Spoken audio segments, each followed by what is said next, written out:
छत्तीसगढ़ में कांग्रेस की सरकार को 2.5 वर्ष का समय बीत चुका है और अब भाजपा आक्रामक मूड में दिख रही है। भाजपा अब सदन से लेकर सड़क तक सरकार को घेरने के मूड में है।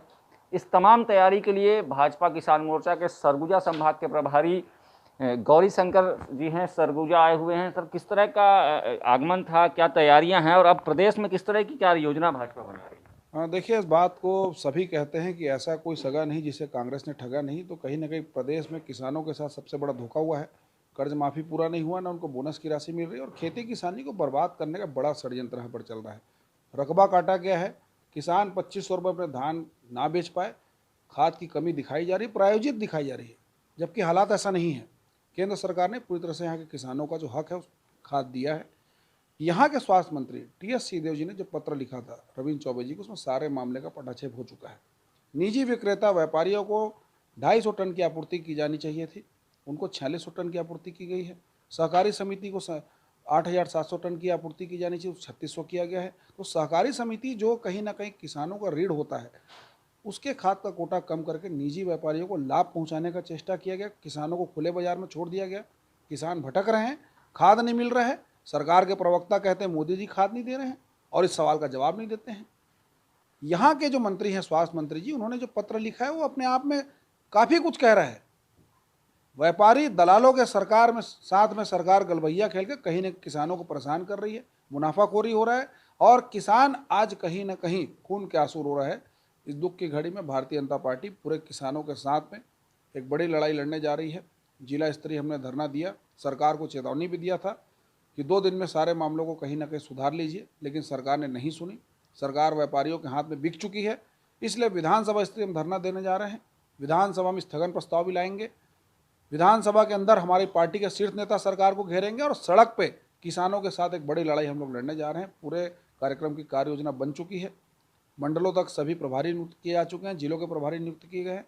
तो एक बड़ी लड़ाई का सूत्रपात कहीं ना कहीं अंबिकापुर की पावन धरती पर करने जा रहे हैं और ये लड़ाई हल और महल के साथ होगी। हल और महल की जब लड़ाई होती है तो जीत हल की होती है। निश्चित तौर पर जिन किसानों ने इतना बड़ा जनादेश सरकार को दिया है, आज उन किसानों के साथ में जो वादा खिलाफी हुआ, इसको लेकर भारतीय जनता पार्टी सत्य की लड़ाई लड़ने जा रही है। वर्तमान में सरकार धान के अलावा जो अन्य फसलें होती हैं उस पर जोर दे रही है। इसके पीछे क्या कारण लगता है? छत्तीसगढ़ धान का कटोरा कहा जाता है। अभी तक अमूमन धान को ही प्रोत्साहित करती थी सरकारें, लेकिन ये क्यों? देखिए, हमारे समय हमने दलहन तिलहन से लेकर सभी प्रकार की फसलों को प्रोत्साहित किया। छत्तीसगढ़ राज्य में शिमला मिर्च की खेती होने लगी, कॉफ़ी की खेती होने लगी, किसान यहाँ पर क्रैश क्रॉप लेने लगे। लेकिन 2500 रुपये का आकर्षक मूल्य पाने के बाद किसान निसंदेह धान की खेती की ओर प्रोत्साहित हुए हैं। राज्य सरकार को बोनस का पैसा देने में पसीना छूट रहा है। इसलिए आज हालात ये है कि सरकार इस प्रकार का दावा तो कर रही है, लेकिन क्रियान्वयन कहीं नहीं है।